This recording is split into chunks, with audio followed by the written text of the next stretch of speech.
So எல்லாருக்குமே வணக்கம். எல்லாரும் எப்படி இருக்கீங்க? ஸோ வியூஸ் அதிகமாக வரலனாலும் என்னோட முயற்சியை நான் விட போகிறதில்ல. ஸோ அதோட கண்டினியூவேஷன் தான் இந்த வீடியோ. ஸோ இந்த எபிசோடில் நம்ம எதை பற்றி பேச போகிறோம்னா, அன்பு பார்த்தாச்சு, ஆசை பார்த்தாச்சு. இதுக்கப்புறம் நம்ம என்ன பார்ப்போம்? இது ரெண்டுத்தையும் சேர்ந்து ஒரு விஷயம் இருக்குல்ல, பியார். ஹிந்தி இஷ்க் ஹை, தமிழ் காதல், தெலுங்கு பிரேம வாஹேலு யா. நம்ம இந்த காதலை பற்றி தான் நம்ம வந்து பார்க்க போகிறோம்.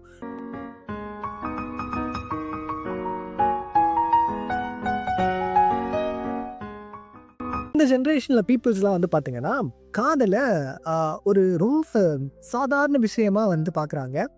அது ஒரு புனிதம் அப்படின்னு சொல்லக்கூட அவசியம் இல்லை. அதுக்கான வேல்யூவை கொடுத்தா கூட போதும். ஆனால் அது கொடுக்கறதுக்கு இல்லை. ஸோ என்னை பொறுத்த வரைக்கும் காதல்லாம் என்ன அப்படின்னு கேட்டால், ஒருத்தவங்களோட வர்ஸ்ட் சைடில் இருந்தாலும் அவங்கக்கிட்ட நமக்கு பிடிச்ச ஒரு சின்ன விஷயம் இருக்கும்ல, அதுக்காக அந்த வர்ஸ்ட் சைடே ஒரே விஷயம், ஒன்றுமே இல்லாத ஒரு விஷயம் மாதிரி, இதெல்லாம் இல்லைடா இதுதான் அப்படின்னு நம்ம ஒரு விஷயத்த பார்ப்போம். It may be a character, அவங்க சைடு இருக்க ஒரு ஒரு சப்போர்ட், ஒரு எமோஷ்னல் திங், எதாக வேணா இருக்கலாம். ஸோ அந்த விஷயத்துக்காக நம்ம அவங்கள முழுசாக ஏற்றுப்போம். அவங்களோட பேட், அவங்கக்கிட்ட இருக்க நெகட்டிவ் ஷேடு எல்லாத்தையுமே சேர்த்து அந்த ஒரு இதுவாக நம்ம வந்து பார்ப்போம். ஃபார் எக்ஸாம்பிள், இந்த சில்லுக்கருப்பட்டி படத்தில் வந்து பார்த்தீங்கன்னா, அந்த கீர்த்தனான்ற கேரக்டர் வந்து அவங்க வந்து சொல்லியிருப்பாங்க, லவ்னா என்ன அப்படின்னு சொல்லிட்டு ஒரு டெஃபினேஷனுக்கு அழகான ஒரு டெஃபினேஷன் கொடுத்துருப்பாங்க. இந்த கார்னெட்டோ ஐஸ்கிரீம் இருக்கும். அந்த கார்னெட்டோ ஐஸ்கிரீமில் அந்த லாஸ்ட் லிட்டில் பார்ட் தான் எனக்கு ரொம்ப பிடிக்கும். ஆனால் அந்த லிட்டில் பார்ட் வேணுன்றதுக்காக நான் இந்த மொத்த ஐஸ்கிரீமையும் எனக்கு பிடிச்ச மாதிரி நினச்சிட்டு சாப்பிட்டா மட்டும்தான் எனக்கு அந்த லிட்டில் பார்ட் கிடைக்கும். So this is the thing. இது காமன் லவ். பட் இந்த காலத்தில் எல்லாம் என்ன திரும்ப பண்ணுறாங்க, அந்த லிட்டில் பார்ட்டை மட்டும் அடியிலிருந்து உடச்சி வாயில் போட்டுட்டு தூக்கி போட்டுடுறாங்க. So this is called toxic love. இந்த ஒரு டூ வீக்ஸ் பேக் வந்து பார்த்தீங்கன்னா, தமிழால் ஒரு வேலண்டைன்ஸ் டே ஸ்பெஷல் ஷோ நடந்திருக்கு. அதில் வந்து இந்த லவ் குரு அப்படின்னு சொல்லிட்டு ஒருத்தர் பேசியிருக்காரு. அதை பார்க்கும்போது எனக்கு அப்படியே செம்ம டென்ஷன் ஆச்சு. உங்கள் பார்ட்னரை நீங்கள் அப்படியே கண்ட்ரோலில் வச்சுருக்கணும், டாக்ஸிக்காக இருக்கணும், உங்களுக்கு நீங்கள் பிரச்சனை கொடுக்கணும், உங்ககிட்ட நீங்கள் சண்டை போடணும், உங்களை மேனிப்புலேட் பண்ணணும். What kind of shit is this? எனக்கு சுத்தமாக புரியல. ஏன்னா காதல்ன்றது எவ்வளோ அழகான ஒரு விஷயம். நீங்கள் உங்கள் பார்ட்னர் இதால் வச்சுக்கணும், இல்லைனா உங்களுக்கு போர் அடிச்சு போயிடும். சரி, பசங்க எல்லாம் ஒரு எக்ஸாம்பிள் இப்படி இருக்குன்னு பார்த்தா, இந்த சைடு இப்படி வாங்க. இந்த டிராகன் படம் நல்லா இருந்துச்சு. அதில் ஒரு புள்ள கையடு லோகர், எல்லாரும் அப்படியே க்ரஷ் அது இதுன்னு சொல்லின்றது இல்லையா? ஸோ அந்த புள்ள ஒரு இன்டர்வியூவில் சொல்லியிருக்கு, ஐ லைக் பேட் பாய்ஸ். ஏன் பேட் பாய்ஸ் பிடிக்கும்? பேட் பாய்ஸை நான் திருத்தி குட் பாயாக மாற்றுறேன். அதான் ஆல்ரெடி குட் பாய் இருக்கால அப்படின்னு சொல்லும்போது பார்த்தா, பேட் பாய்ஸை நான் வந்து குட் பாய் ஆக்குவேன், குட் பாயை நான் பேட் பாய் ஆக்குவேன். ஏன்னா அதில் தான் ஃபன் இருக்குது. எனக்கு தேவை ஃபன், இல்லைனா லைஃப் போர் அடிக்கும் அப்படின்றாங்க. எப்பாடி இதெல்லாம் எனக்கு எதுவுமே புரியல. என்னடா இது? நான்லாம் எங்கள் அப்பா அம்மா, எங்கள் சித்தி சித்தப்பா இவங்கள மாதிரி ஒரு கப்புள்ஸ் எல்லாம் பார்த்துட்டு இருக்கும்போது இது மாதிரி ஷிட்ஸ் பேசும்போது எனக்கு பயமாக இருக்குது. எப்பா இந்த ஜென்ரேஷனில் லவ் பண்ணலாமா, கல்யாணம் பண்ணலாமா? நம்ம வந்து ஒருத்தவங்களை நல்ல விதமாக ட்ரீட் பண்ண தானே எல்லாருமே நினைப்போம். யாரையும் கஷ்டப்படுத்தவும் நினைக்கவே மாட்டோம்ல. But what kind of attitude is this? எனக்கு அது புரியவே இல்லைங்க. என்னன்னே எனக்கு புரியல. சரி, இதெல்லாம் ஒரு பக்கம் இருக்கணும்னு பார்த்தா, இந்த இன்ஸ்டாகிராமில் அவ்வளோ டாக்ஸிசிட்டி போயிட்டுருக்கு. ட்ரெஸ் இல்லாமல் இருக்கிறது வந்து ஒரு ட்ரெண்டாக மாற்றிட்டாங்க. ஸோ அதுக்கப்புறம் வந்து என்னென்னமோ கண்டென்ட்ஸ் போட்டுட்ருக்காங்க. அதன் மத்தியில் நம்ம ஒரு பாசிட்டிவான ஒரு விஷயத்த பேசி ட்ரெண்ட் ஆகணும்னு நினைக்கல, அது 4 பேருக்கு போய் சேரணும்னு நினைக்கிறேன். அதுதான் டிஃப்ரென்ஸ். ஆனால் அது நடக்காது, எனக்கு தெரியும். ஏன்னா இந்த மக்கள் என்றைக்குமே நல்லதை வேணாம் தானே சொல்லுவாங்க. ஸோ அதெல்லாம் ஒரு பக்கம் இருக்கட்டும். Again coming back to the topic. இந்த காதல் கத்திரிக்காய் அப்படின்னு இதெல்லாம் சொல்லுவாங்கல்ல நிறைய பேர். அந்த காதல் பிடிக்காதவங்கலாம் சொல்கிற போது அவங்க பாயிண்ட் ஆஃப் வியூவில் பார்த்தா அவங்க எங்கேயோ அடி வாங்கியிருக்கணும். அதை வேற ஞாபகப்படுத்திட்டீங்க. நெஞ்சமெல்லாம் பொண்ணா இருக்கு தம்பி, மறக்க முடியல.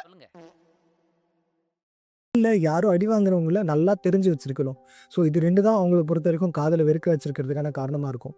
ஆனால் காதலில் ஒரு சுவாரஸ்யமான விஷயம் என்னென்னா, உங்களுக்கு யாரை பிடிக்கும், யாரை பிடிக்காது, எப்போ பிடிக்கும், எப்போ பிடிக்காது, ஏன் பிடிக்காம போச்சு, இந்த மாதிரி காரணங்கள் சல்லி காரணமாக இருக்கும். ஏன் பிடிச்சதுன்றதுக்கு சல்லி காரணமாக இருக்கும், ஏன் பிடிக்காம போனதுன்றதுக்கு. இந்த காதலில் நீங்கள் அவ்வளோ எஃபர்ட் போட்டாலும் அதை சில பேர் மதிக்கவே மாட்டாங்க. ஆனால் ஒன்றுமே பண்ணாத விஷயத்துக்கு எனக்காக இவன் இதெல்லாம் செய்கிறான் அப்படின்னு சொல்லுவாங்க. லைக் ஒன்றுமே இல்லை, அவங்க ஹேண்ட்பேக்கை நம்ம கேரி பண்ணிட்டு போவோம். ஈவன் ஃபார் விமென்ஸ் அதை வந்து அப்படியே இதாங்க லவ் லாங்குவேஜ் அப்படின்னு லவ் லாங்குவேஜ் அப்படின்னு சொல்லுவாங்க. ஸோ இந்த சைடு பார்த்தா, எனக்காக இவன் ரிமோட் கண்ட்ரோல் கார் வாங்கி கொடுக்குறா, அப்போ இதுதாங்க எங்கள் லவ் அப்படின்வாங்க. பட் இது எல்லாத்தையும் தாண்டி லவ் அப்படின்றதுக்கு எக்ஸாக்டாக ஒரு டெஃபினேஷன் கொடுக்க முடியாது. ஏன்னா ஒருத்தவங்களுக்கும் ஒரு பெர்ஸ்பெக்டிவில் அது மாறிக்கிட்டே இருக்கும். ஃபார் எக்ஸாம்பிள், ஒரு எமோஷனல் சப்போர்ட் இல்லாதவங்களுக்கு ஒரு எமோஷனல் சப்போர்ட் தான் நீடட். ஒரு ஃபினான்ஷியல் சப்போர்ட் இல்லாதவங்களுக்கு அந்த ஃபினான்ஷியல் வச்சு அதை வந்து வாழலாம் அப்படின்ற ஒரு எஃபர்ட் கொடுக்குறாங்கல்ல. ஸோ அவங்க தான் வந்து அவங்களுக்கு ஏற்ற ஒரு லவ் லைஃப். ஸோ அது மாதிரி ஒருத்தருக்கும் ஃபார் எக்ஸாம்பிள் ஒரு பசில்ஸ் மாதிரி இருக்கும். த எக்ஸாக்ட் ஃபிட்டிங் வரணும். ஒரு பசில் இன்னொரு பசில் சேர்த்தா அந்த கிளியர் பிக்சர் கிடைக்கும்ல. So that's what love. A thing that missed in you will be there for them. A thing missed in them will be there for you. So இது ரெண்டுத்தையும் join பண்ணால் ஒரு அழகான பிக்சர் கிடைக்கும் இல்லையா, அதுதான் லவ். இது எல்லா டெஃபினிஷனுக்குமே செட் ஆகும் நான் நம்புகிறேன். இந்த காதலில் அடுத்து சோகமான விஷயத்துக்கு நம்ம வரோம். அதுதான் காதல் தோல்வியில் முடிஞ்சவங்க, ஒருதலை காதலில் முடிஞ்சவங்க. இந்த விஷயத்துக்கு நம்ம நகர்ந்து வரோம். இதில் என்ன பிரச்சனைனா, இவங்க ஒரு எஃபர்ட்ஸ் போட்டிருப்பாங்க, சில அட்டாச்மெண்ட்ஸ் க்ரியேட் பண்ணியிருப்பாங்க. இதுதான் இந்த காதலில் ரொம்ப ரொம்ப ரொம்ப மோசமான விஷயமே. நம்ம உசுரா மதித்தவங்க அப்படி அதுவாக கூட மதிக்காமல் போவாங்கல்ல. ஸோ அந்த மாதிரி சில விஷயங்களும் இந்த காதலில் நடக்கும். அதுதான் இந்த காதலோட சூட்சமங்களும் சுவாரஸ்யங்களும் நிறைஞ்சதாகவே இருக்குது. உங்களுக்கு ஏன் பிடிக்காதுன்றதுக்கு ஒரு காரணம் இல்லை, கிளியரான க்ளோசர் கொடுக்கல அப்படின்றதெல்லாம் நம்ம நிறைய பேர் சொல்லிட்டு இருப்போம். இப்படி இவங்க பண்ணுவாங்க நம்ம எதிர்பார்க்கவே இல்லைன்னு சொல்லியிருப்போம். ஸோ இது மாதிரி நிறைய விஷயங்கள் நம்ம சொல்லுவோம். ஆனால் கடைசியில் நம்ம புரிஞ்சுக்க வேண்டிய ஒரே விஷயம் என்னென்னா, இந்த காதல் ரொம்ப ரொம்ப ரொம்ப ரொம்ப அல்பமான விஷயம். அது எதுக்கு வந்துச்சு, ஏன் போச்சுன்னு சொல்லவே முடியாது. கடைசியில் அப்போ விட்டு போயிட்டு அப்படியே உட்கார வேண்டியது தானடா. நான் இத்தனை வருஷம் லவ் பண்ணினேன், என்னென்னவோ கனவு கண்டு வச்சுருந்தேனே, என்னென்னவோ நினச்சி வச்சுருந்தேனே, இது எல்லாம் அவ்வளோதானா அப்படின்னு கேட்டால், எஸ் இதெல்லாம் அவ்வளோதான்.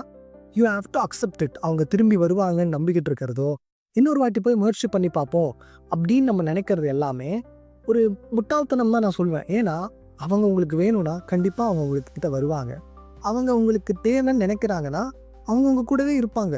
என்ன நடந்தாலும் எது நடந்தாலும் அவங்க உங்களை விட்டு போக மாட்டாங்க. If they need you, if they are important to you. இல்லைன்னா அவங்கள ஒன்று சின்ன பொருட்டாக கூட மதிக்க மாட்டாங்க. That's the reality. இதுதான் நம்ம இன்றைக்கி நம்ம புரிஞ்சுக்க வேண்டிய விஷயம்.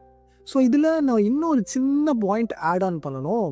இந்த லவ்வர்ஸ் எல்லாம் இருக்கீங்கல்ல, அவங்கெல்லாம் லைக் இன்ஸ்டாகிராம் ஐடிஸை ஷேர் பண்ணிக்கிறீங்க. எனக்கு ஒரே ஒரு கொஷின் தான்.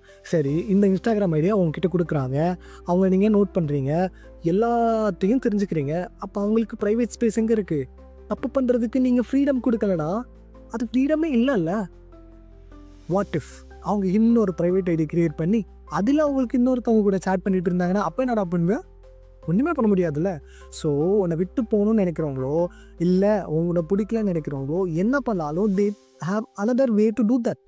நீ இன்ஸ்டாகிராம் ஐடி வாங்கி வச்சுக்கிறதுனால அவங்க உனக்கு உண்மையாக தான் இருக்காங்க அப்படின்னு அர்த்தம் இல்லை. Just give them freedom. அவங்கள அவங்க இஷ்டத்துக்கு வாழ விடு. அப்போ அவங்க தப்பு பண்ணிட்டு போகிறாங்கன்னா, லைக் இன்னொருத்தவங்க தான் முக்கியம்னு போகிறாங்க, அவனை வேணான்னு சொல்லிட்டு போகிறாங்கன்னா, ஜஸ்ட் லெட் தெம் கோ.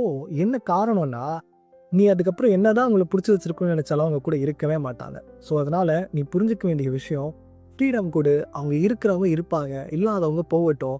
நமக்கு கொஞ்ச நாள் கஷ்டமாக தான் இருக்கும், ஆனால் போகிற போக்கில் நம்மளுக்கு புரியும் அவங்க நம்மளை விட்டு போனதே நமக்கு நல்லது தான் அப்படின்றது. இதோடு நான் இந்த டாப்பிக்கை முடிச்சுக்கிறேன். ஸோ இனிமே உங்கள் லவ்வருக்கு, அது even a boy or girl யாராக இருந்தாலும் ப்ரைவசி கொடுங்க. அவங்களுக்கு தப்பு பண்ண நீங்கள் சான்ஸே கொடுக்கலனா அவங்க தப்பு பண்ணுறாங்கனாலே உங்களுக்கு தெரியாது. ஸோ அதனால் let them get set free. If they come back to you anyway, it's yours. That's it.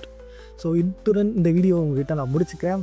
So next நல்ல வீடியோவோடு உங்ககிட்ட வரேன். Until bye bye from Padi to Peace, Vikram.